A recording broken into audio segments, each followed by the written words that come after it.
Welcome to Shark Cap Table LITE, where we make a deal so you can keep your arms and legs. This is about one round of equity and royalty financing. Let's structure the company right away. Now, I will show you one thing before we get started. You can either call your investors sharks or investors or VCs. Because this is Shark Cap Table, I'd like to keep it at shark. And if you want to hide the help so that it is a little cleaner to look at, you can do that. But actually, I think we're going to keep it on there just so we can see what goes on. So let's dive in. We're going to structure the company. Let's say we have founder shares and management options of $2 million.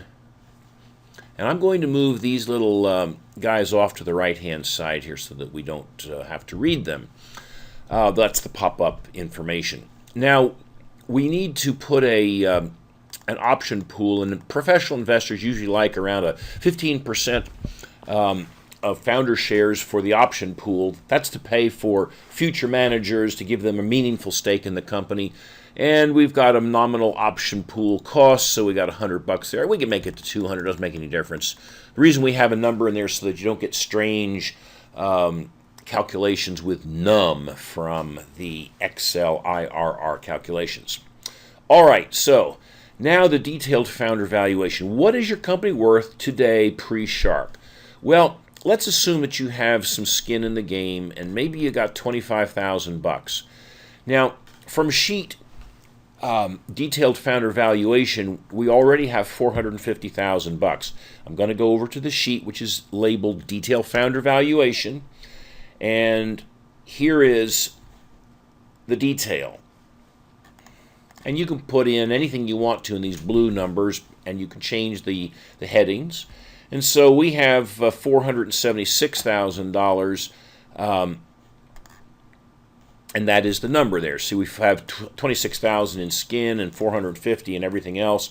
So we've got a pre-money value, or what we call is the detailed founder valuation, of $476,000. Now the sharks are going to weigh in, and they almost never give you what you think you're worth. So let's assume that you get lucky and they give you $425. We're looking for $300,000 investment, so we're going to dial that in.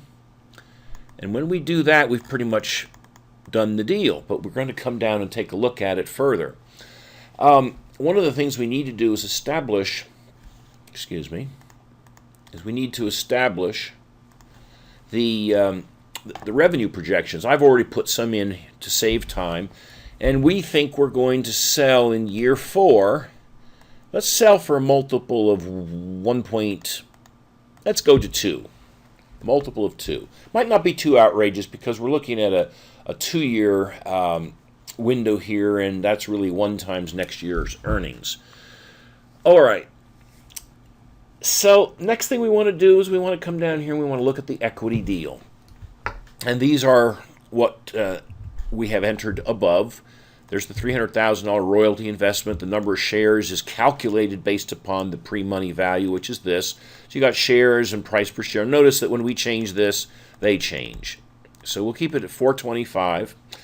And one of the things I want to do is I want to erase these little go-bys over here. We're going to need these. So I want to rewrite the newest ones, 2.76, 28.9, and 41.4. All right. Now, it looks like the investment multiple is not all that good for an exit year 4. The internal rate of return is modest, and the shark owns, in my estimation, too much of the deal. So we need to do something about that. One of the things we could do is we could give them a better return by dropping the pre-money value. But notice what happens. When we drop pre-money value, the ownership goes awry. So let's do this. Let's go up to equity. Let's turn it into a combo. And let's give them a preferential royalty. Preferential royalties simply are taking a target, multiplying it by an acceptable multiple, get paid out on or before the exit. If there's anything left over at the exit, they'll pay you. In other words, if there's a balance owing. And the good thing about it is that it increases the rate of return, and you might even be able to take away some of the ownership by raising the pre-money value. It's the number of dollars that come out, which is what everybody's interested in, not how much they own of the company. So let's dial in here a preferential target multiple. Let's go to 3 to 1. Now notice that we've got this red. That kind of tells us that we still have some more things to do. Let's pick a royalty of, let's say, 6%.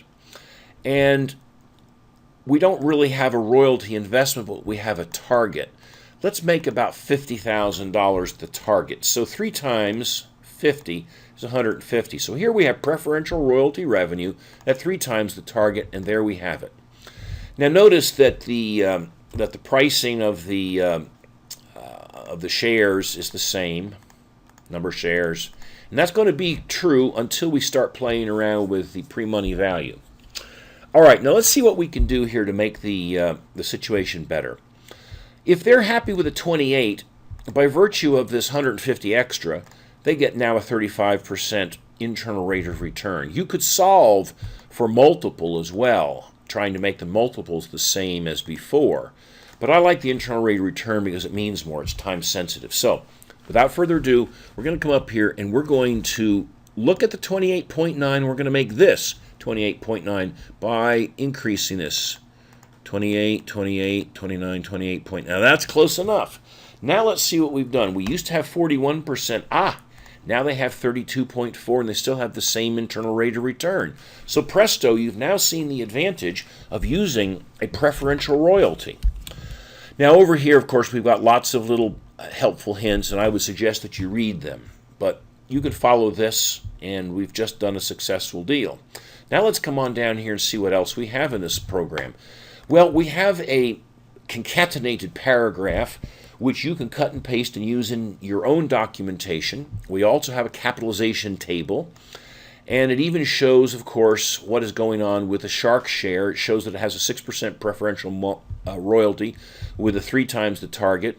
They do have to pay $300,000 for a little over 1.1 million shares at 0.27 cents. And so forth and so on, the rates of return. We do that, of course, for the 3 major groupings of shareholders or equivalents. Now, we still have another wonderful property in this thing, and that is called the shark pitch maker. So you got all these numbers together. What the heck do? You still got to get up and talk, or you've got to write something. Well, we're going to handle both of those. First, we're going to do a pitch maker. Now, the business that we actually are in is software. And what I've done here is allowed you to enter the name of your company and up to 1 or 2 founders. Now, this next little statement here is a revenue goal statement. It just simply says this investment will help us reach our year 4 projected revenue of $1 million. Now, if you change the next one down here to the exit year, now it's going to come up and say bad choice. Why sell before your revenue goal? It doesn't make sense in your projections, so generally make these the same. If you sold afterwards, it's okay, but it's better to keep it the same. Then you'll see green. Okay, so now what have we done? We've come in here and we have, of course, 6 different types of businesses, which we've shown you up here, 1, 2, 3, 4, 5, 6. And we have written some correct styled phrases. Admittedly, the businesses sound a little hokey, but that's okay. You're going to get the idea. And what you're going to do is you're going to look at my stuff here, and you're going to write your stuff. Now, right now, this is identical because this equals this. It's okay. You're going to break that equal sign. We keep it because we're demoing the software, and we need it. So we have 1, 2, 3, 4 components, and you're going to write just what you see as best you can. Watch the punctuation and watch the capitalization, especially at the beginning and the end of these phrases. Most of the time, you don't put periods or commas. That's already in the code.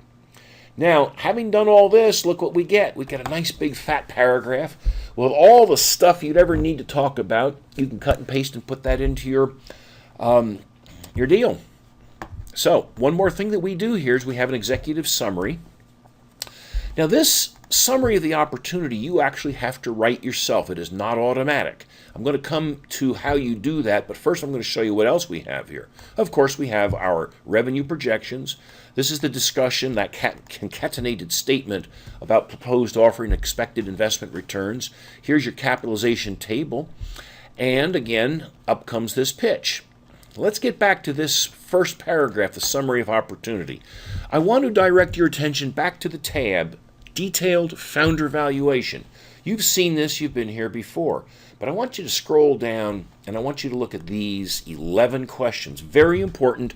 Read them, answer them, and while it's still fresh in your mind, come back over to the Executive Sum Lite and write the summary of the opportunity. Those 11 questions will help you a lot.